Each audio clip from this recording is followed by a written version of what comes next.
people ask me what my motivation is, and I've thought about it. I've thought about that a lot, actually, and it took me a while to kind of figure out, what is my motivation, because again, in looking at life and all that, I want to know what are the things that I need to do to improve on, the things that I need to know, what I can do to be better at what I do, and things like that. And I've noticed over the years, and finally came to the conclusion that my motivation is curiosity. I can't wait to get up in the morning to do something. I can't, the old story about I wish there was more hours in the day, I'm telling you, I feel that every day of my life, because there's not enough time in the day for me to do all the things that I want to do.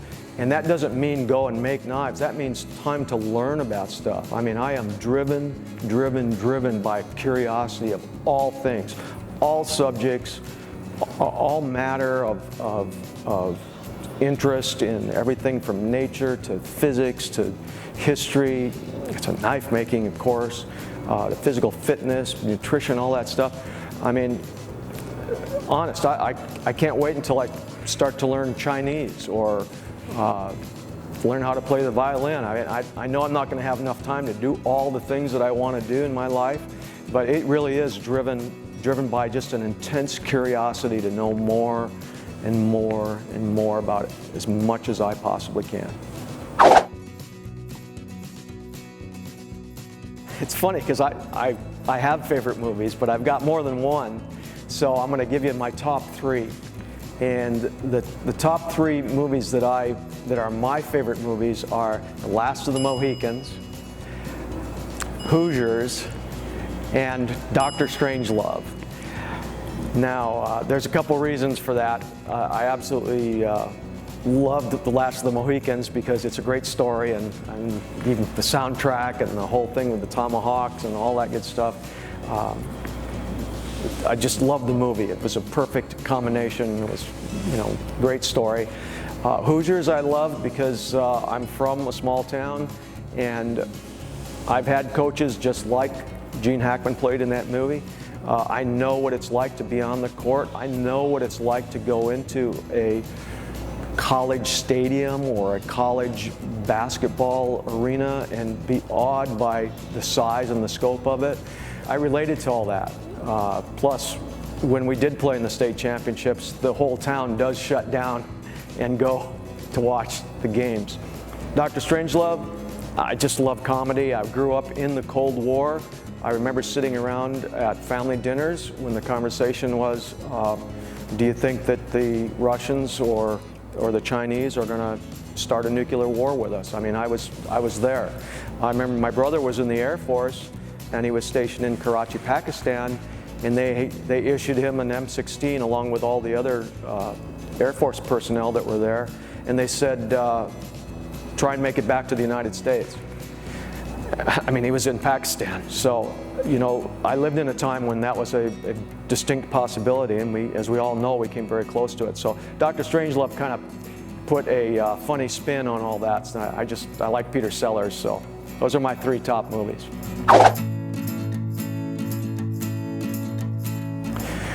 If I couldn't have been a knife maker, what would I have done? There were several things that I wanted to do. But I probably, I wanted to be a luthier, which is a guitar builder or guitar maker. So I wanted to make guitars. I thought it was a great endeavor because you could make something that actually produced music, and it involves almost all the handcrafts that exist, from woodworking to finishing to the precision of a machine shop and things like that. The other thing would have been probably a martial arts instructor as a full-time job. I've done a lot of that, fortunately. I've been able to do that over the years, but it was not my only profession. That and maybe a history teacher, that would be one of the other things I might have wanted to be.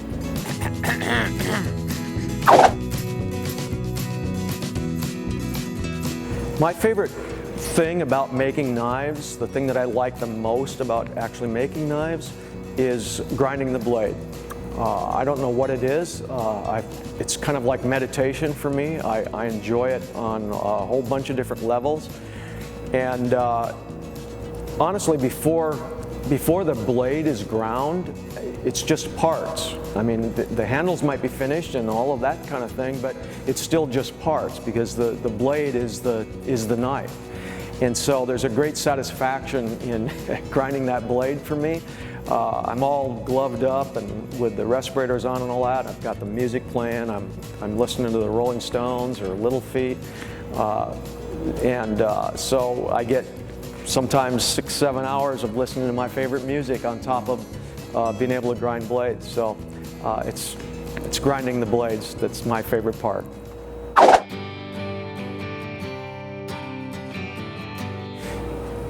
People always ask, what came first, the martial arts or the knife making, and I don't think people really understand sometimes who I am. I'm not a hobby martial arts guy. I never did martial arts for fun and games or for the perfection of the human form or anything like that. I'm a fighter, and I've been a fighter since I can remember, since I was old enough and been in school, grade school and all the way up. Fighting for me has always just been something that I've loved. And don't get me wrong, I wasn't a bully or anything like that, and I didn't go out and pick fights. Well, maybe I did when I was older and a little more stupid and probably involved alcohol, but got past all that. But where I'm going with it is I love fighting, and I studied martial arts because it made me a better fighter. I learned to be a boxer because it made me a better fighter. I took jiu-jitsu because it made me a better fighter.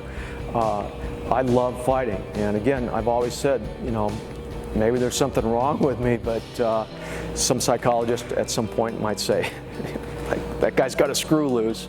But I like fighting. I've always loved the competition of it. And, when you are against an opponent, and believe me, I played sports all the way up to a professional level. I went to college on a football scholarship. So, I mean, I was a well-rounded athlete, if you will. So I'm all about, I did wrestling and all that other good stuff, basketball. I'm all about the competition of sports and everything. You have no excuses. It's you and that opponent. There's no backup. There's nobody who's going to pick you up when you fall down. Everything that exists in the ring is about what's inside of you, who you are, what is your level of will and resolve to win. There's no pads. There's nothing. You're going to get hurt. You're facing pain. You're facing an opponent who wants to win as much as you do. You know that going in. You know that he's going to hurt you every chance he gets. That's one place where, you're stripped bare, and it's a place where you learn a lot about who you are, about your character. And so, the martial arts came first. Fighting came before the martial arts. And again, I've always said, look, if there's an epitaph that you can put on my gravestone when I'm gone, it's not going to be that I was a knife maker. It would, if I could chisel it in myself, I'd say, here lies a fighter.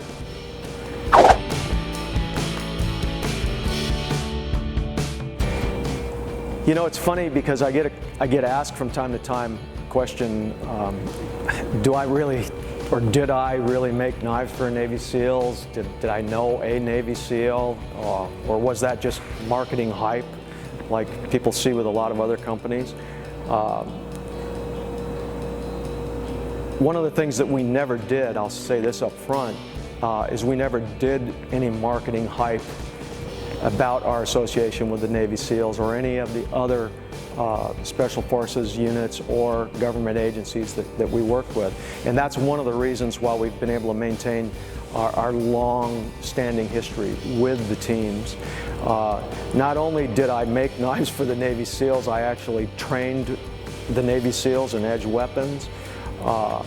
For almost 10 years, I was the hand-to-hand combat, the lead hand-to-hand combat instructor for a group called GSGI, which was Global Studies Group Incorporated.